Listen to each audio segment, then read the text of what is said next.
2050-nji ýyly hemme zat kowak bolýarmyş, akylly bolýar diýe gapylary sen eliň ýanyna eltseň şu eliň tanap açylýar diýe.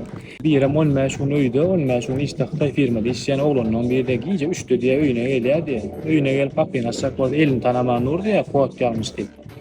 Ayağını sana diye de ayağından yatandan. Mehvan bağırsa kıyın olmadan kapıyı açıp veraydı. Ayağıyla kapıyı açacak geldim sağıma o. Bor ben yatsam olayım yat işe gitmem. Arkayn yatıver. Bunu uğracağı diye ispiyorum. Saç bağına yere suvan kana okutuyor. Sultanana okutuyor adamı. Yine ayağına yere diye. Mehvan kıyın olmadan suvan yakıp ver. Gelip onunla Aristo'na gidin seyretti ya. Su işler uğrayın.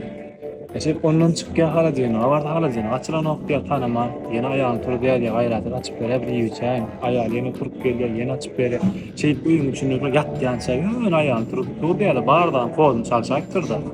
Yani iyi biçip böyle ayağının yanına var ya, öyle köy yok, böyle uğruyor, öyle kod yanmış deyip dur diye. Öyle mekran bu ne emettin, öyle aslanı kod diyse, koya yediydim, yar gece komşular bir imet aytıp görmeyin diye.